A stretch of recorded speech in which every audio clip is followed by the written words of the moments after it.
Kanchipuram Varamahalakshmi Silks, the Grand Banarasi Mela. First time ever in Hyderabad starting from November 1st.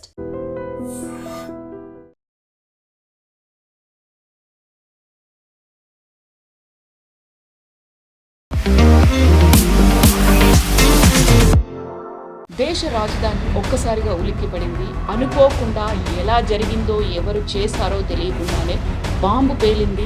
9 మంది మరణించారు. Suicide bombers అనేది కూడా ఉంది అనే మాట వినిపిస్తుంది. ఆ కారులో ఉన్న వాళ్ళే చేశారు ఈ పని అనేది. కారులో ఉన్నటువంటి 3 మరణించారు. బట్ ఆ కార్ ఎవరి పేరు మీద ఉంది అనేది మూలాలు కూడా చెక్ చేసి చూస్తే పుల్వామాలో ఉన్నటువంటి ఒక ముస్లిం దాన్ని ఓన్ చేస్తున్నాడు అనేది ఉంది.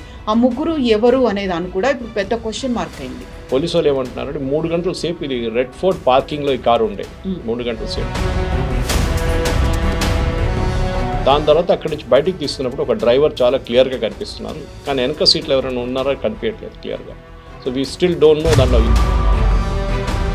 పోలీసు వాళ్ళు పట్టుకున్న తర్వాత డాక్టర్ని ఆయన ఇంట్రోగేట్ చేస్తున్నప్పుడే వీళ్ళకి పాసిబుల్గా వీళ్ళకి ప్యానిక్ అయ్యారు. వీళ్ళు నెక్స్ట్ మా మీద వచ్చి పడతారని చెప్పి బహుశా కార్లో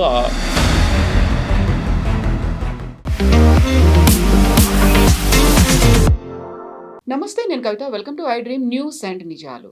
దేశ రాజధాని ఒక్కసారిగా ఉలిక్కిపడింది. అనుకోకుండా ఎలా జరిగిందో ఎవరు చేశారో తెలియకుండానే బాంబు పేలింది. 9 మంది మరణించారు. ఇప్పటికైతే ఏ ఉగ్ర సంస్థ కూడా అనౌన్స్ చేయలేదు తామే ఈ పని చేశామని. బట్ కేంద్ర ఇంటెలిజెన్స్ మాత్రం అన్ని రకాలుగా పరిశోధనలు మొదలుపెట్టింది ఏం జరిగింది అనే దానికి సంబంధించి. ఇందులోనే సూసైడ్ బాంబర్లకి సంబంధించి కూడా వార్తలు వినిపిస్తున్నాయి. యాక్చువల్గా ఎందుకని ఢిల్లీని టార్గెట్ చేశారు, అది కూడా ఫరీదాబాద్లో 2900 కేజీల పేలుడు సామాగ్రిని పట్టుకున్న తర్వాత బీహార్ ఎలక్షన్స్కి ముందు ఎందుకు జరిగింది? మనతో పాటుగా ఉన్నారు సీనియర్ జర్నలిస్ట్ సురేష్ కొచ్చాతిల్ గారు. సార్ నమస్తే. ఢిల్లీ బాంబ్ బ్లాస్ట్ అనేది అయింది, సడన్గా అయింది. అందులోనూ రెడ్ ఫోర్ట్ ఒక ప్రామినెంట్ ప్లేస్లో జరిగింది, కారులో జరిగింది, సూసైడ్ బాంబర్లు ఉన్నారని. వాట్ ఎగ్జాక్ట్లీ హ్యాపెండ్ అండి? ఏం జరిగింది అక్కడ? దీనికి ఒక బ్యాక్ స్టోరీ ఉంది కవిత గారు. మీకు చెప్పినట్లనే 3 రోజుల ముందు జమ్మూ కాశ్మీర్ పోలీస్ రేడ్లు మొదలుపెట్టారు. అక్కడ జైషే మహమ్మద్ పోస్టర్స్ ఒక 2 వారాలు 3 వారాల ముందు జైషే మహమ్మద్ పోస్టర్స్ కాశ్మీర్ వ్యాలీలో కనిపించింది, అనంతనాగ్, పుల్వామా ఏరియాస్లో. తర్వాత సీసీటీవీ చూసినప్పుడు 2-3 కనిపెట్టారు, వాళ్ళు పట్టుకున్నారు పోలీసు వాళ్ళు. వాళ్ళని ఇంట్రోగేట్ చేసేటప్పుడు నెక్స్ట్ లింక్ ఎక్కడ వచ్చిందంటే 3 డాక్టర్స్ ఉన్నారు, వాళ్ళు డబ్బులు ఇచ్చి చేయించారని చెప్పి వీళ్ళు స్టేట్మెంట్ ఇచ్చారు. These are uneducated illiterate guys. దాని తర్వాత ఈ డాక్టర్ వల్ల వెంటబడి ఫరీదాబాద్లో ఒక డాక్టర్ దొరికారు. Another was I think somewhere in Punjab Haryana వైపు దొరికారు ఒకరు. Both are working doctors, medical doctors. దాని తర్వాత 3వ మనిషి కోసం పోలీసులు లేవలాడుతున్నప్పుడే ఈ బ్లాస్ట్ జరిగింది. సో మీరు చెప్పినట్ల ఒక డాక్టర్ దగ్గర ఏమో క్యాస్టర్ ఆయిల్ దొరికింది, చాలా హ్యూజ్ క్వాంటిటీస్లో క్యాస్టర్ ఆయిల్. క్యాస్టర్ ఆయిల్తో రిసిన్ అని చెప్పి ఒక కెమికల్ తయారు చేస్తారు, which is a very poisonous chemical. అది మీరు నీళ్ళలో కలిపితే కూడా టేస్ట్ మీకు రాదు దాన్ని. And it's an instant poison. మీరు ఒక పెద్ద వాటర్ ట్యాంక్లో తీసుకెళ్ళి పడేస్తే కూడా ఆ వాటర్ ట్యాంక్ నుంచి తాగే నీళ్ళు అందరూ చనిపోతారు. సైలెంట్గా కిల్లింగ్ అంతే. I can kill thousands literally ricin అనేది. And it's a very highly controlled drug. కానీ దాన్ని క్యాస్టర్ ఆయిల్ నుంచి ప్రొడ్యూస్ చేయాలంటే మీకు మెడికల్ నాలెడ్జ్ ఉండాలి దానికి. So this guy the doctor obviously had the medical knowledge, ఎట్లా దాన్ని కన్వర్ట్ చేయాలని చెప్పేసి ఐదర్ ఇంట్లో ల్యాబ్ సెటప్ చేసుకొని ఎట్లా తయారు చేసి క్యాస్టర్ ఆయిల్ ఉంచుకున్నాడు. That was huge quantity. ఎవరు అంత క్యాస్టర్ ఆయిల్ ఇంట్లో పెట్టుకోరు. మనం చిన్నపిల్లనప్పుడు క్యాస్టర్ ఆయిల్ పిల్లలకి ఇస్తాం అప్పుడు. That is very very minimal quantity. దాని తర్వాత నెక్స్ట్ డాక్టర్ దొరికాడేమో, that guy was caught in Faridabad. ఆయన దగ్గర మీరు చెప్పినట్లు 2600 కిలోల అమోనియం నైట్రేట్. అమోనియం నైట్రేట్ బాంబులో యూజ్ చేస్తారు. మీకు గుర్తుండి వరల్డ్ ట్రేడ్ సెంటర్ కన్నా ముందు ఒక బాంబ్ బ్లాస్ట్ జరిగింది అమెరికాలో, బేస్మెంట్లో. అదే వరల్డ్ ట్రేడ్ సెంటర్లో. అక్కడ జరిగిన బ్లాస్ట్లో ఆ డ్రైవరు చాలామంది చనిపోయారు ఆయనతోని. దేర్ అగైన్ అమోనియం నైట్రేట్ వస్తుంది. ఈ అమోనియం నైట్రేట్ యూజువలీ ఫర్టిలైజర్స్లో కూడా యూజ్ చేస్తారు. It's easily available. దాన్ని డ్యూయల్ పర్పస్ అంటారు, దాన్ని డ్యూయల్ పర్పస్ యూసేజ్ ఉంటుంది దానికి. సో పోలీసు వాళ్ళు అది ఇన్వెస్టిగేట్ చేస్తూ వస్తున్నప్పుడే సాయంత్రం ఈ పేలు జరిగింది 6:45 అట్లా రెడ్ ఫోర్ట్ దగ్గర. మీరు చెప్పినట్ల రెడ్ ఫోర్ట్ కన్నా కొంచెం ముందుకు వెళ్ళిన తర్వాత చాందీ చౌక్ దగ్గర. లక్లీ ఆర్ లక్లీ నిన్న రెడ్ ఫోర్ట్ హాలిడే, మండే రోజు ఆర్కియలాజికల్ సర్వే ఆఫ్ ఇండియా దాన్ని హాలిడే ఇస్తారన్నమాట. సో ఆ హాలిడే రోజే ఇది జరిగింది. దానికోసం కొంతమంది విక్టిమ్స్ తగ్గారు, కానీ there is a bigger picture to it. So ఇందులో సూసైడ్ బాంబర్స్ అనేది కూడా ఉంది అనే మాట వినిపిస్తోంది. ఆ కారులో ఉన్న వాళ్ళే చేశారు ఈ పని అనేది. కారులో ఉన్నటువంటి ముగ్గురు మరణించారు. బట్ ఆ కార్ ఎవరి పేరు మీద ఉంది అనేది మూలాలు కూడా చెక్ చేసి చూస్తే పుల్వామాలో ఉన్నటువంటి ఒక ముస్లిం దాన్ని ఓన్ చేస్తున్నాడు అనేది ఉంది. ఆ ముగ్గురు ఎవరు అనే దాన్ని కూడా ఇప్పుడు పెద్ద క్వశ్చన్ మార్క్ అయింది. సో ఇప్పుడు చెప్పినట్టు చాందీ చౌక్ దగ్గర ఒక రెడ్ లైట్ దగ్గర కార్ స్లో డౌన్ చేస్తుంది. దానికన్నా ముందు ఇప్పుడు సీసీటీవీ ఇమేజెస్ అనలైజ్ చేస్తే పోలీసు వాళ్ళు ఏమంటున్నారంటే 3 గంటల సేపు ఇది రెడ్ ఫోర్ట్ పార్కింగ్లో ఈ కారు ఉండే 3 గంటల సేపు. దాని తర్వాత అక్కడి నుంచి బయటికి తీస్తున్నప్పుడు ఒక డ్రైవర్ చాలా క్లియర్గా కనిపిస్తున్నారు, కానీ వెనక సీట్లు ఎవరైనా ఉన్నారో కనిపించట్లేదు క్లియర్గా. So we still don't know దాంట్లో ఇద్దరు ఉన్నారో, ముగ్గురు ఉన్నారో, ఒకరు ఉన్నారు. యూజువలీ ఫిదాయన్ అటాక్ అంటే సూసైడ్ బాంబింగ్ అటాక్ చేసి మనం పుల్వామాలో చూసాం. ఇది సిఆర్పిఎఫ్ వల్ల కాన్వాయ్ మీద దాడి చేసినప్పుడు 64 మంది చనిపోయారు. సింగిల్ మంది 1% డస్ ఇట్, 3-4 ఉండరు కార్లు. ఈ ఫరీదాబాద్ ఒక పోలీసు వాళ్ళు పట్టుకున్న తర్వాత డాక్టర్ని ఆయన ఇంట్రోగేట్ చేస్తున్నప్పుడే వీళ్ళకి పాసిబుల్గా వీళ్ళకి పానిక్ అయ్యారు. వీళ్ళు నెక్స్ట్ మా మీద వచ్చి పడతారని చెప్పి బహుశా కార్లో ఆ కెమికల్స్ అంతా తీసుకొచ్చి కార్లో పెట్టుకున్నారు. వాళ్ళు దాని తర్వాత 3 గంటల సేపు తిరిగారు. ఏం చేయాలో తెలియదు, ఎందుకంటే వాళ్ళు పానిక్ అయ్యారు. పోలీసు వాళ్ళు 100% మమ్మల్ని పట్టుకుంటారని తెలిసిపోయింది. కార్ ఇష్యూ పక్కన పెడదాం ఫర్ నౌ. ఇది ఎందుకు చేశారనేది that is the first question. Car మనకు తెలిసిందే ఇట్ చేంజ్ హ్యాండ్స్ అన్నమాట. కానీ ఇది అక్కడే పేల్చాలని ప్లాన్ చేశారా, లేకుంటే కొంచెం ముందుకు వెళ్తే సెంట్రల్ ఢిల్లీకి వెళ్ళిపోతారు. కొనాట్ ప్లేస్ అక్కడ 15 minutes from Chandni Chowk is Connaught Place. Evening ట్రాఫిక్లో మ్యాక్సిమం 20 minutesలో వెళ్ళిపోతారు. అక్కడికి వెళ్ళే ముందు యాక్సిడెంటల్గా అది పేలిందా, బికాస్ దీన్ని డెటనేటర్స్ కనెక్ట్ చేసి ఉంటారు, ఫైరింగ్ మెకానిజం ఉంటుంది. అది కూడా సిఎన్జి ట్యాంక్ పక్కన పెట్టేది. This was hybrid car i20 హండై. దాంట్లో పెట్రోల్గా వాడుకోవచ్చు, సిఎన్జిగా వాడుకోవచ్చు. And CNG is very deadly. మనం చూసాం చాలా మటుకు రీఫిల్లింగ్లో ఇల్లీగల్గా కన్వర్ట్ చేస్తున్న సిఎన్జి వెహికల్ చాలా మటుకు ఎక్స్ప్లోడ్ అవుతుంది. ఫస్ట్ అదే అనుకున్నారు. ఈ బ్లాస్ట్ జరిగినప్పుడు ఇనీషియల్ అజంప్షన్ ఏముండే అంటే సిఎన్జి వెహికల్ పేలింది, కానీ తర్వాత దీని ఇంపాక్ట్ చూస్తే తెలిసిపోయింది సిఎన్జి కాదు, ఇది something extra contributed to it అనేది.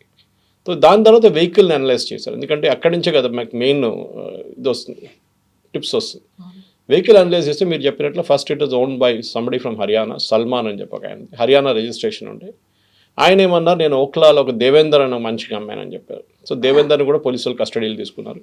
ఆయన ఇమీడియట్గా ఏం చెప్పారంటే నేను ఇంకోనికి అమ్మాను, that was sold in Jammu Kashmir Pulwama through third person. ఆయన్ని తర్వాత మనం చూసాం, ఫోటోలో కనిపించారు నిన్న రాత్రి, but he is not the actual person. ఇప్పుడు వాళ్ళ పొద్దున వచ్చిన రిపోర్ట్ ప్రకారం వాళ్ళ ఇద్దరు బ్రదర్స్ ఉన్నారు, ఇద్దరు బ్రదర్స్లో ఒక బ్రదరు, కానీ car was taken by third person. వీళ్ళిద్దరు ప్లంబర్, ఒకడు ఎలక్ట్రీషియన్, ఉమర్ రషీద్ ఏదో అని పేరుంది. సో వాళ్ళ ఒకరు కారు తీసుకుంటున్న ఫోటోగ్రాఫ్ ఒకటి ఉంది. మనం యూజువల్లీ ఎప్పుడైనా కొత్త కారు తీసుకుంటే ఒక ఫోటో తీసుకుంటాం చూడండి, it is very valuable picture, retain చేసుకోవాలి వీళ్ళందరూ. దాని నుంచి హింట్ వచ్చిందన్నమాట మెయిన్గా యూస్ కార్. ఈ కార్ ఓఎల్ఎక్స్లో కూడా పెట్టారు ఒకసారి సేల్కి. సో పోలీసు వాళ్ళు అక్కడ ఇన్వెస్టిగేట్ చేసి ఈ కార్ నెంబర్ మళ్ళీ ఓఎల్ఎక్స్లో కనిపించింది. ఇక్కడ మన ప్రేక్షకులకు నేను ఒక I want to give them big good suggestion, if they follow it nothing like it. Sadhvi Pragya కేసులో మాలేగాంలో కూడా మనకు తెలుసు, ఆమె దగ్గర మోటార్ సైకిల్ ఒకటి ఉండే, ఆమె మోటార్ సైకిల్ అమ్మేశారు ఎవరికో, కానీ ఆ పర్సన్ రిజిస్ట్రేషన్ చేంజ్ చేయలేదు. అదే మోటార్ సైకిల్ బాంబు పెట్టి ఎవరో పేల్చారు. మీరు బండి అమ్ముతున్నప్పుడు ఏదో యూస్ కార్ వాళ్ళకో మిగతా వాళ్ళకో లేకుంటే రామ్కోట్లో వెళ్ళి 2-wheeler మార్కెట్లో అమ్మడం కాదు. వెహికల్ రిజిస్ట్రేషన్ మీరు ఇమ్మీడియట్గా మ్యాక్సిమం 2 or 3 daysలో వెహికల్ రిజిస్ట్రేషన్ కావాలి. ఇప్పుడు యూజువలీ యూస్ కార్ తీసుకెళ్తే ఆడేమంటాడు, అమ్మినప్పుడు మిమ్మల్ని పిలిచి మీ సంతకం తీసుకుంటాను అంటారు. Sometimes it may not cell for months, లేకుంటే నడిమిట్లో వీళ్ళు కావాలని చెప్పి ఎవరికి ఇచ్చేస్తారు జాయ్ రైడ్కి, వాడు వెళ్ళి తీసుకెళ్ళి వాడిని కొట్టి వాడు చనిపోతే మోటార్ సైక్లిస్టో మీరు డబ్బులు కట్టాల్సి వస్తుంది. This is the big thing. Vehicle transfer అనేది కంపల్సరీగా చేపియాలి. ఇప్పుడు ఈ కేసు ఏం జరిగిందంటే ఎవరికి పేపర్ లేకుండా అమ్మారు వెహికల్స్, డబ్బులు తీసుకున్నారు వెహికల్ ఇచ్చేసారు, డబ్బులు తీసుకున్నారు వెహికల్ ఇచ్చేసారు, నడిపించుకుంటున్నారు. ఎవరికి ఇంత డౌట్ ఎందుకు రాలేదు? సల్మాన్ అనే మంచిగానే డౌట్ రావాలి ఉండే కదా, నా కారు ఇంకోటికి ఇచ్చినప్పుడు నా తల మీద వచ్చి పడుతుంది, కానీ వీళ్ళకి ఇంపాక్ట్ తెలియదు. నా కారు 3 సార్లు అమ్మాను నేను ఇప్పుడు దాకా. 3 cars which had all 2 cars earlier cars. Maruti 800 9 years తర్వాత అమ్మాను, అండ్ మా టాటా ఇండిగో ఉండే దాని తర్వాత, దాన్ని కూడా అబౌట్ 8 years తర్వాత అమ్మాను. ఈ 2 కార్లు అమ్మినప్పుడు ఐ మేడ్ ష్యూర్ ఎవరికి అమ్మాను ఆయన దగ్గర పక్కన నిలబడి పని చేయించాను నేను ఆన్లైన్లో, and it was registered and transferred. Second car also same thing, Trimulgherry ఆర్టీఓలో తీసుకెళ్ళి అక్కడ నిలబడి చేయించాను నేను రిజిస్ట్రేషన్. ఇది చాలా ఇంపార్టెంట్. సరే టెర్రర్ కేసుకి తిరిగి వస్తాం మనం. ఈ టెర్రర్ కేసులో ఇప్పుడు పోలీసు వాళ్ళు ఏం చెప్తున్నారంటే ఈ కార్ డ్రైవ్ చేస్తున్న మనిషి ఒక వన్ ఆఫ్ ద డాక్టర్స్, మూడో మనిషి, ఆయన దొరకలేదు వాళ్ళకి. దీన్ని ఫరీదాబాద్ మాడ్యూల్ అంటున్నారు. అంటే ఫరీదాబాద్లో ఉన్న ఇల్లు దొరికింది, అక్కడ ఇద్దరు డాక్టర్లు ఉన్నారు కానీ ఒకరే దొరికిండు, ఇంకోటి పారిపోయిండు. So this was the person who took the car and దాని ఇన్వెస్టిగేషన్ ఇంకా నడుస్తుంది. బహుశా ఇవాళ ఈవినింగ్ రేపు పొద్దున్న దాకా దాని డీటెయిల్స్ మనకు వచ్చేస్తుంది. ఎందుకు చేశారు? ఆల్ఫ్రెడ్ హిచ్కాక్ కానీ అగతా క్రిస్టీ కానీ ఒక సీన్కి వచ్చినప్పుడు ఈవెన్ హెర్క్యుల్ పెరాట్ సీన్కి వచ్చినప్పుడు ఫస్ట్ ఏం అడుగుతారంటే who benefits from this. Exactly. So ఎందుకు చేశారు? ఇప్పుడు మనం దానికి ఒక బ్యాక్ స్టోరీ ఉంది. జైషే మహమ్మద్ డెప్యూటీ ఒక 3 వారాల ముందు ఒక వీడియో రిలీజ్ చేసి భారతదేశంలో మేము ఒక పెద్ద హిందుస్థాన్ మే హమ్ బహుత్ బడా ఎక్ జంగ్ కర్నే వాలే హం, దిస్ టైమ్ ఫ్రమ్ బంగ్లాదేశ్ అన్నారు. పాకిస్తాన్ వైపు నుంచి కాదు, ఎందుకంటే అక్కడ మొత్తం ఆర్మీ కాన్సన్ట్రేషన్, ఇండియన్ ఆర్మీ అక్కడ ఫుల్ అలర్ట్లో ఉన్నారు. బంగ్లాదేశ్ వైపు నుంచి వస్తుంది ఈసారి అని చెప్పారు. హఫీజ్ సయీద్ అసిస్టెంట్ ఆయన. This videos there on internet. So అది ఫస్ట్ ఇండికేషన్ ఉండే. ఇప్పుడు చాలామంది అడుగుతున్నారు అంటే మన ఇంటెలిజెన్స్ వాళ్ళు ఏం చేస్తున్నారు, నిద్రపోతున్నారా అని. మనకు తెలియకుండా చాలా ఇంటెలిజెన్స్ వాళ్ళు చాలా టెర్రరిస్ట్ అటాక్ ఆపారు. వాళ్ళు ఎప్పుడు మాట్లాడరు దాని గురించి. ఇంగ్లీష్లో ఒక సేయింగ్ ఉంది, terrorist has be lucky only once, security agency has be lucky always. 100% కానీ 99% దే విల్ బి లక్కీ, 1% ఇట్లా చేతిని జారిపోతారు. చాలామంది కంపేర్ చేస్తారు యూఎస్లో 9/11 జరిగిన తర్వాత ఇవాళ దాకా యూఎస్లో ఒక్క టెర్రర్ అటాక్ కూడా జరగలేదు, ఎందుకు అని. దానికి కారణాలు ఉన్నాయి కవిత గారు. మీరు you have travel to US, you know how it is. Very strict checking at the airports. మీరు ఎవరు, ఎందుకు వస్తున్నారు, ఎప్పుడు దాకా ఉంటారో, ఎక్కడ వెళ్తారు, మీకు వీసా ఇష్యూ చేసేప్పుడు ఆ ప్రాసెస్ స్టార్ట్ అవుతుంది. అది చాలా క్రూషియల్. మన దేశంలో ఏమైపోతుందంటే 140 కోట్ల మంది, open borders. Nepal is a total open border. Myanmar వైపు ఇప్పుడు కొంచెం ఫెన్సింగ్ వేస్తున్నారు. బంగ్లాదేశ్ కూడా టోటలీ ఓపెన్ బార్డర్. చాలా ప్లేస్లో ఫెన్సింగ్ వేస్తారు కానీ మళ్ళీ కూడా మమతా బెనర్జీ లాంటి వాళ్ళు ఉన్నప్పుడు అందరిని తీసుకొచ్చేస్తారు బంగ్లాదేశ్ నుంచి. వాడు టెర్రరిస్ట్గా తయారవుతాడో, వాడు మేస్త్రిగా తయారవుతాడో, కార్పెంటర్గా తయారైతే మనకు తెలియదు. ఇప్పుడు మీరు అడగొచ్చు ఇట్లా ఉన్నప్పుడు మన గవర్నమెంట్ ఏం చేస్తున్నారు? That is a very obvious question. Exactly. చేస్తున్నారు, there is no doubt about it. కానీ చాలా చేయాలి ఇంకా. మనం చూసా ఎప్పుడైనా రోహింగ్యాలని మొన్న పంపించిన తర్వాత అండమాన్స్లో తీసుకెళ్ళి అటువైపు పడేశారు, వాళ్ళని పెద్ద గొడవ చేశారు, సుప్రీంకోర్టు దాకా వెళ్ళారు. కానీ ఇదే రోహింగ్యాలు ఏం తయారవుతారు రేపు? They can become a human bomb. డబ్బులు ఇచ్చి వాళ్ళని కొనుక్కుంటారు, because they are not that educated. ఇదే టైంలో ఈ 3 డాక్టర్స్ ఎందుకు చేశారు? ఎగ్జాక్ట్లీ. వీళ్ళు బాగా చదువుకుని ఉన్నవాళ్ళు, దే ఆర్ ప్రాక్టీసింగ్ డాక్టర్స్ అయినప్పటికీ కూడా. ఆలోచించండి, Osama bin Laden was an engineer, that to from a చాలా very rich family. The bin Laden family అంటే సౌదీ అరేబియాలో కన్స్ట్రక్షన్ సెక్టర్లో వన్ ఆఫ్ ద బిగ్గెస్ట్. అక్కడి నుంచి some brain washing, he moved out, religious మొత్తం తలకెక్కిచ్చేసింది మొత్తం. దాంట్లో ఆయన పిచ్చి పట్టేసి టెర్రరిజంలో వచ్చేసింది. Ayman al Zawahiri, his assistant, was a doctor. So education దీనికి సంబంధం లేదు కవిత గారు. ఎడ్యుకేషన్ అండ్ రిలీజియన్కి ఒక లింక్ ఉంది. మీరు ఒకసారి మీరు ఇండాక్రేషన్ అంటారు ఇంగ్లీష్లో, అంటే మిమ్మల్ని రిలీజియన్ మీరు ఇది మీతో చేస్తున్నాను. ఇది ప్యాలెస్టైన్ టైంలో ఉండే ముందు ఇజ్రాయెల్ మీద చాలా సూసైడ్ బాంబ్స్ జరిగింది. దాని తర్వాత ఇజ్రాయెల్ దాన్ని టోటలీ ఆపేశారు. ఎట్లా అంటే they became very strict with cross border checkings. ఒక్క వెహికల్ని కూడా లోపల రానియారు వాళ్ళు క్రాస్ బార్డర్ నుంచి. మొత్తం బ్యారిక్ మనం చూస్తుంటే హోటల్స్కి వెళ్ళినప్పుడు మీరు చూస్తుంటే ఒకసారి ఒక structure that comes out of the floor. Okay, now that is anti suicide thing. It can stop a vehicle అనమాట. మీరు డెలిబరేట్గా కూడా మీరు క్రాష్ చేసి వెళ్తే ఇట్ కెన్ స్టాప్ యూ. ఇట్లాంటి చాలా మటుకు ఇజ్రాయెల్ ఇన్స్టాల్ చేస్తుంది, బొలార్డ్స్ లాంటిది. దాంతోనే వాళ్ళు they have stopped large amount. Intelligence is next. ఇప్పుడు చాలామంది అడుగుతారు ఇంటెలిజెన్స్ ఫెయిలియరా అంటారు. ఫరీదాబాద్లో పట్టుకున్నారు కదా, అక్కడ హర్యానాలో పట్టుకున్నారు కదా, ఇదంతా 6 hours టైంలో జరిగింది. జమ్మూ కాశ్మీర్ పోలీస్ దీని అంటే 2 వారాల నుంచి తిరుగుతున్నారు అక్కడ ఉన్న వాళ్ళని పట్టుకోవడానికి. So there is a consistent effort being made. కానీ మనకేంటంటే మన ఇంత పెద్ద దేశం మనది, ఎక్కడి నుంచి ఎవరు వస్తారని తెలియదు మనకి. నేపాల్ వైపు నుంచి రావచ్చు, నేను చెప్పినట్లు బంగ్లాదేశ్ వైపు నుంచి రావచ్చు, శ్రీలంక వైపు నుంచి రావచ్చు. We don't know where they will come from. ఇటు అరేబియన్ సీ వైపు నుంచి ఎక్కడి నుంచి అని రావచ్చు, లక్షద్వీప్ నుంచి, లేకుంటే పాకిస్తాన్ వైపు నుంచి వచ్చి మనం బాంబే అటాక్ 26/11 చూసాం మనం. So we have to be lucky all the time. కానీ ఇంటెలిజెన్స్లో 2 ఇంటెలిజెన్స్ ఉంటాయి కవిత గారు, ఒకటి హ్యూమన్, ఒకటి టెక్నికల్. దీంట్లో హ్యూమన్ ఈజ్ వెరీ ఇంపార్టెంట్. మనం నక్సలైట్ కేసులో చూడండి, నల్లమల ఒక టైంలో తెలంగాణ అంటే ఉమ్మడి ఆంధ్రప్రదేశ్లో Nallamala was the hot bed of naxalism. NT Rama Rao వచ్చిన తర్వాత దాని తర్వాత వచ్చిన చీఫ్ మినిస్టర్లు అందరూ ఇంక్లూడింగ్ కాంగ్రెస్ చీఫ్ మినిస్టర్ వాళ్ళు చాలా స్ట్రిక్ట్ వ్యూ తీసుకున్నారు దాన్ని. హ్యూమన్ ఇంటెలిజెన్స్ లక్షల ఖర్చు పెడతారు డబ్బులు, దానికి ఆడిట్ ఉండదు, ఆ డబ్బుకి ఆడిట్ ఉండదు. It is a money given to police officers. మీరు ఎక్కడి నుంచి తెచ్చుకుంటారో, ఇన్ఫార్మర్స్ని కొనుక్కుంటారో, ఏం చేస్తారో, నక్సలైట్ లీడర్స్ని కొనుక్కుంటారో మాకు తెలియదు, ఈ డబ్బులు మీది, ఇన్ని కోట్లు మీకు ఇచ్చేస్తున్నాం. దాని నుంచి వాళ్ళు నెట్వర్క్ ఆఫ్ ఇన్ఫార్మర్స్ డెవలప్ చేస్తారు. డబ్బులు ఇచ్చి ఒకటి 10 లక్షలు 5 లక్షలు ఇచ్చి, బాబు చెప్పు ఎవరైనా టెర్రరిస్ట్ వస్తే మాకు తెలియాలంటే వాడు వచ్చి చెప్తాడు, సార్ అక్కడ ఒకటి ఉన్నాడు, ఇక్కడ ఒకటి ఉన్నాడు అని చెప్పేసి. That is one intelligence. Technical ఏంటంటే మనందరికీ తెలిసిందే, ఫోన్ కాల్స్ కానివ్వండి, టెలిగ్రామ్, వాట్సాప్, అది కాకుండా ఈమెయిల్స్, ఏ సోర్స్ నుంచి అయినా, సిగ్నల్, దేని నుంచి అయినా మనం వాడుకున్న దాన్ని ట్రాప్ చేయవచ్చు. నేను బహుశా నిన్న చెప్పాను మీకు దీని గురించి. వాట్సాప్లో ఎండ్ టు ఎండ్ ఎన్క్రిప్షన్ అనేది లేదు. వీళ్ళు చెప్తారు that nobody can read your message, nobody can read it, it can be read, no problem. Second, for every phone, iPhone కానివ్వండి, ఏ ఫోన్ అయినా కానివ్వండి, and original key is with the owner which is the company.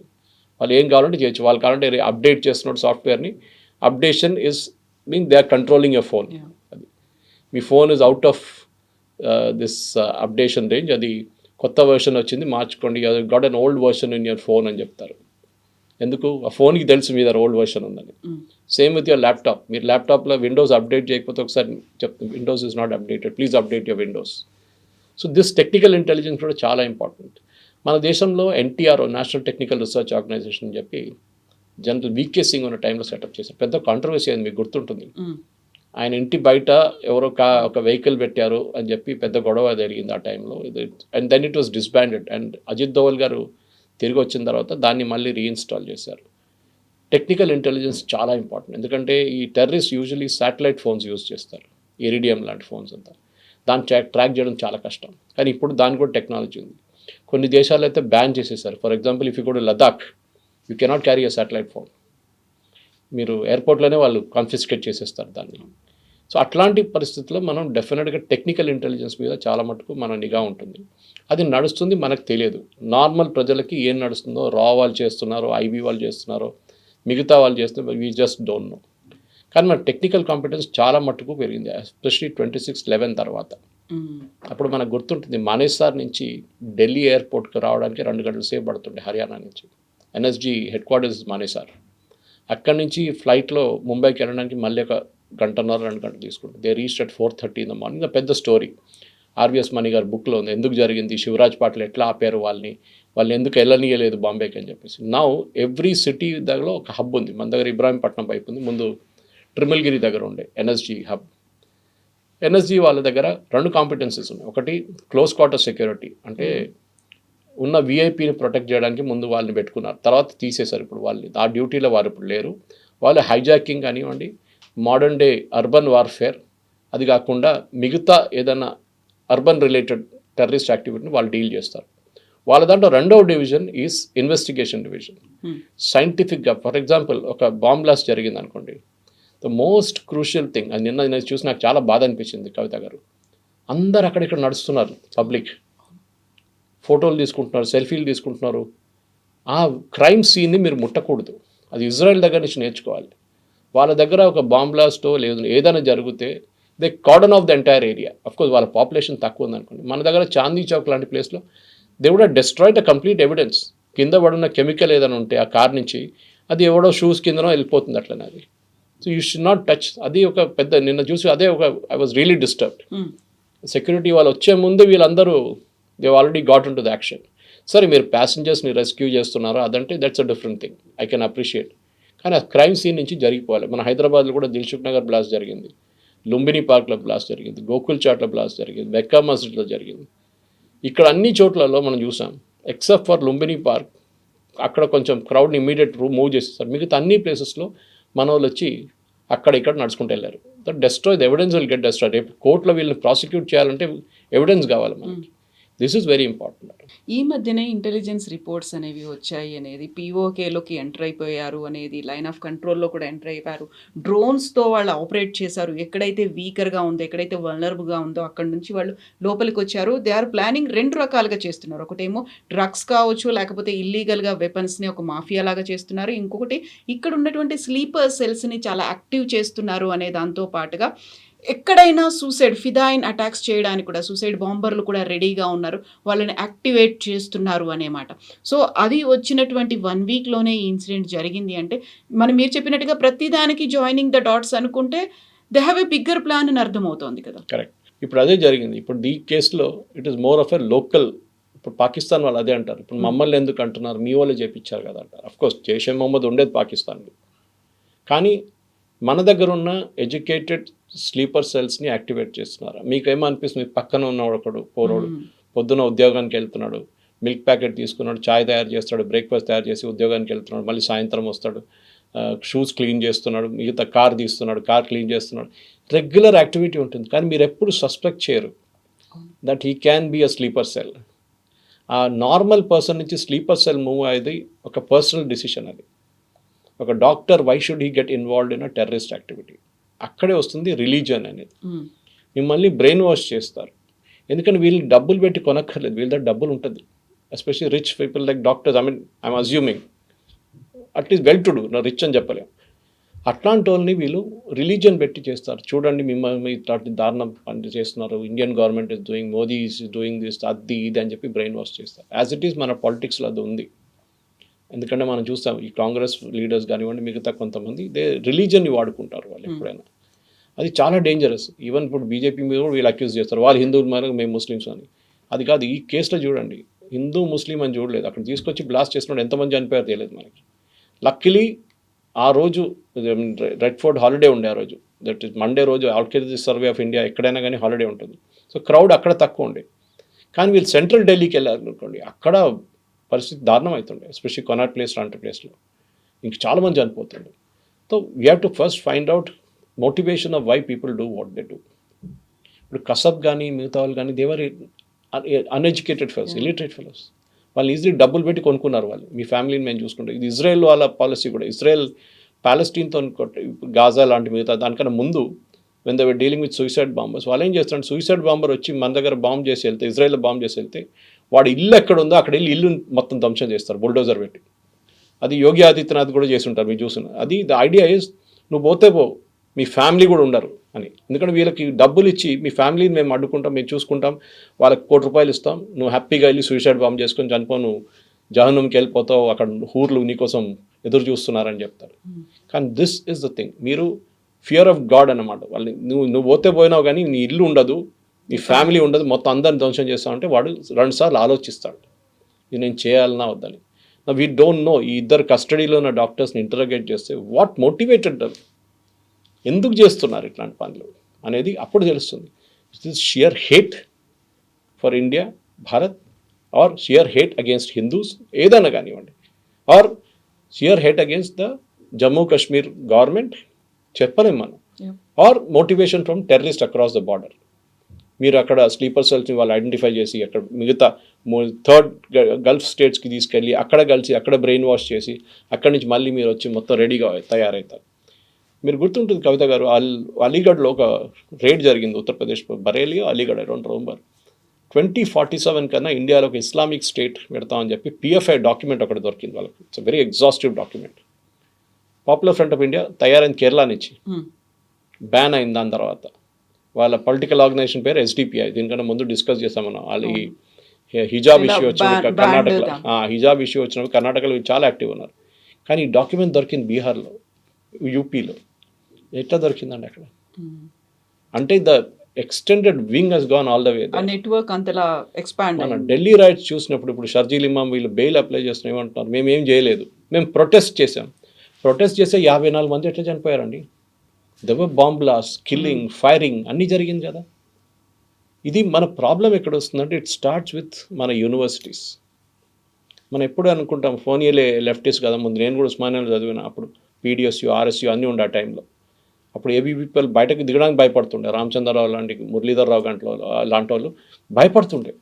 They were scared of coming out. Muralidhararao గారి మీద కూడా కాల్పులు జరిపారు, రామచంద్రరావు గారి మీద కాల్పులు జరిపారు వాళ్ళు కాలేజ్ యంగ్స్టర్స్గా ఉన్నప్పుడు. ఇంద్రసేన రెడ్డి వీళ్ళ మీద నెక్సలైట్ చాలా మంది అటాక్ చేశారు. కానీ ఆ టైంలో నెక్సలిజంకి ఒక రొమాన్స్ ఉండే, తుపాకీ తీసి అన్నలు వస్తున్నారంటే పెద్ద ఒక రొమాన్స్ ఉండే. ఇప్పుడు ఆ రొమాన్స్ మొత్తం పోయింది. Naxalism is white out totally. ఉస్మానియాలో ఎక్కడ లేదు, తెలంగాణలో కూడా లేదు. కానీ ఎందుకు చేస్తారు అది అంటే అక్కడ ఒక ఇన్ఈక్వాలిటీ ఆఫ్ ఇన్కమ్ ఉండే. అక్కడ ఒకడు దొర, నీ దగ్గర ఏం లేదు, బానిసలాగా ఉండడం, నువ్వు తుపాకీ పట్టుకో, క్లాస్ ఎనిమీ, బూర్జువా, ఇట్లాంటి వర్డ్స్ యూస్ చేసి వీళ్ళు బ్రెయిన్ వాష్. వీళ్ళకేంటి మోటివేషన్? ఈ టెర్రరిస్ట్ డాక్టర్స్ చదువుకొని హాస్పిటల్లో పనిచేస్తున్నారు. ఆలోచించండి, రేపు ఐఎమ్ డ్రెడ్డింగ్ దిస్ సీన్, ఇంగ్లీష్లో అంటే తెలుగులో మీరు దాన్ని ట్రాన్స్లేట్ చేసుకోవచ్చు. ఈ సిచ్యువేషన్ ఏమవుతుంది, రేపు ఒక ముస్లిం డాక్టర్ ట్రీట్మెంట్కి వస్తే భయపడతారు పేషెంట్స్. ఇప్పుడు ఎందుకంటే 90%, 95% they have nothing to do with this. ఈ 5%, 3% మంది ఉంటారు చూడండి, వీళ్ళ మొత్తం ఇమేజ్ స్పాయిల్ చేస్తారు. ఇప్పుడు పేషెంట్స్ రాగానే భయపడతారు, డాక్టర్ అరే వద్దు మాకు, ఈడేం చేస్తాడో మమ్మల్ని, బాంబు పెడతాడో మా మీద కూడా అని చెప్పేసి. That thing is totally wrong. కానీ అది జరుగుతుంది ఇట్లాంటి ఇమేజ్తోనే. దానికోసం మీరు చూడండి, సౌదీ అరేబియా, యుఏఈ, బహ్రెయిన్ ఇట్లాంటి కంట్రీస్లో మీరు ఒక ప్యాలెస్టీనియన్ ఫ్లాగ్ బయటకు తీసి ఇట్లా జస్ట్ స్వర్ల్ చేస్తే చాలు, మిమ్మల్ని కస్టడీలో తీసుకుంటారు వాళ్ళు. మన దేశంలో ఓపెన్గా దాన్ని తిప్పుతారు, ర్యాలీస్ అవుతాయి, ర్యాలీస్ జరుగుతుంది ఇక్కడ. అక్కడ ట్రై చేసి చూడండి, ఒక ర్యాలీ తీయండి, స్లోగన్ చెప్పండి, ఇంతిఫాదా స్లోగన్ కూడా లోపల వేసుకుంటారు. ఎందుకంటే వాళ్ళకి తెలుసు రాడికలైజేషన్ అక్కడి నుంచే మొదలవుతుందని. So they are very strict. Islamic countries extremely strict ఇట్లాంటి యాక్టివిటీస్. వాళ్ళకి భయం ఉంది, వాళ్ళకి తెలుసు రేపు వాళ్ళ మీదే భస్మాసుర ఎఫెక్ట్ వస్తుందని. వాళ్ళ తల మీద తీసుకొని చేయి పెడతారని వాళ్ళకి తెలుసు. సో దానికి మన దేశంలో కూడా ఇది ఇప్పుడు ఆగదు, ఇంకా ఉంటుంది ఇట్లానే. But we have to be careful. మన ప్రాసెస్ కానీ, సిస్టమ్స్ కానీ, మన ఇంటెలిజెన్స్ కానీ వాళ్ళ పని చేస్తున్నారు. బట్ యాజ్ సిటిజన్స్ మనకు కూడా ఒక రెస్పాన్సిబిలిటీ ఉంది. ఒక బ్యాగ్ పక్కన వాడు ఉంటే అది అక్కడ వాడుంది ఏమవుతుంది? రైల్వే స్టేషన్ వెళ్ళినప్పుడు 500 మంది 600 మంది ఎంటర్ అవుతారు. ఇప్పుడు సికింద్రాబాద్ కానీ, కాచిగూడ కానీ, మీరు ఎక్కడైనా వెళ్ళండి, బ్యాగేజ్ స్కానర్ ఉంది, ఎవ్వరు వాడరు. వాడితే ఒక సరిపోదు, పెద్ద లైన్ అయిపోతుంది. చెకింగ్ కోసం మీకు 5-6 బ్యాగేజ్ స్కానర్లు కావాల్సి వస్తుంది. మీకు ఎయిర్పోర్ట్లో కల్చర్ ఉంది, to limited extent, large extent ఎయిర్పోర్ట్లో సెక్యూరిటీ కల్చర్ ఉంది. కానీ ఇక్కడ రైల్వే స్టేషన్ ఇట్లాంటి స్పాట్స్ పికప్ చేస్తారు వీళ్ళు, టెర్రరిస్ట్ ఎక్స్ప్లాయిట్ చేయడానికి. ఆ ఒక్క బ్యాగ్లో ఇప్పుడు చూడండి, ఈ వారం మొత్తం చెక్కింగ్ ఉంటుంది కవిత గారు, ఫుల్ చెక్కింగ్. మన కర్నూలు బస్ డిజాస్టర్ తర్వాత చూసాం. ఇప్పుడు వెళ్ళి చూడండి, ఒక్క బస్సు చెక్కింగ్ ఉండదు. మళ్ళీ నైట్ కూడా ఇంకో ఇన్సిడెంట్ అయింది విహారీ ట్రావెల్స్ బస్. అదే అంట. సో ఇట్లాంటిది ఇప్పుడు నెక్స్ట్ 1 వీక్ కార్లు ఆపడం, బస్సులు ఆపడం, రైల్వే స్టేషన్ చెక్కింగ్, అక్కడ చెక్కింగ్, ఇక్కడ స్నిఫర్ డాగ్స్ అన్నీ ఉంటుంది. వారం తర్వాత మర్చిపోతారు. మన కల్చర్లో లేదు అది. ఎవడో వస్తాడో ఏమైంది, మనకేమైంది, 140 కోట్ల మంది ఉండి 10 మంది చచ్చిపోయారు అంతే కదా అంటారు. That is the attitude. So we should ఆ కల్చర్ డెవలప్ చేయాలి మనం. ఇది నాట్ జస్ట్ మోదీ గారి పని కాదు, అమిత్ షా గారి పని కాదు, అజిత్ దోవల్ గారు కాదు, మనకు కూడా ఒక రెస్పాన్సిబిలిటీ ఉంది. If you notice something suspicious, ఎవరో సస్పీషియస్గా బిహేవ్ చేస్తున్నారు, ఎవరో large sums of money withdraw చేస్తున్నారు ఏటీఎం నుంచి అని చూసాం, మన పక్కన నిలబడినప్పుడు చూసాం. You have to report these things. ఎందుకు అనేది కానీ మనం చేయం. ఎందుకులే పోలీస్ స్టేషన్, పోలీసులు, ఈ కిరికీలంతా, వాడు చేస్తే వాడు చేయని, ఎవడో వస్తాడు అని యాటిట్యూడ్ వచ్చేస్తుంది మన దాంట్లో. whereas you go to Israel, ఈ యాటిట్యూడ్ అక్కడ లేదు. Every small thing and every Israeli is trained. That is most important thing. So మన దగ్గర కూడా ఈ అటాక్ చూద్దాం. మనం ఇంకా 2-3 రోజుల్లో, బహుశా ఇవాళ ఈవినింగ్ దాకానో రేపు పొద్దున్న దాకా ఒక ప్రిలిమినరీ రిపోర్ట్ అయితే వస్తుంది. ఎందుకు జరిగింది, ఎందుకు చేశారు, ఎవరు చేశారు అనేది. Thank you so much. Thank you very much. నిజంగా ప్రస్తుతం ఉన్నటువంటి సమాజం దేనికి ప్రయారిటీ ఇస్తుంది? ఆర్థిక సంబంధాల చుట్టూ మాత్రమే తిరుగుతోంది. మళ్ళీ ఎన్నికలంగానే చాలా విరక్తి కలుగుతున్నాం. మంచి అనిపిస్తుంది కదా, లేడీస్ కూడా ఛాలెంజింగ్ జాబ్స్ చేసినప్పుడు చాలా బాగుంటది. ట్రాఫిక్ అసిస్టెంట్స్ గా నియమించిన ట్రాన్స్జెండర్స్ అందరితో సాల్యూట్ చేయించుకుంటున్నారు. ఫుడ్ డెలివరీ ఇవ్వటానికి వెళ్ళినటువంటి డెలివరీ బాయ్ అనిల్ పై కళ్ళ ముందు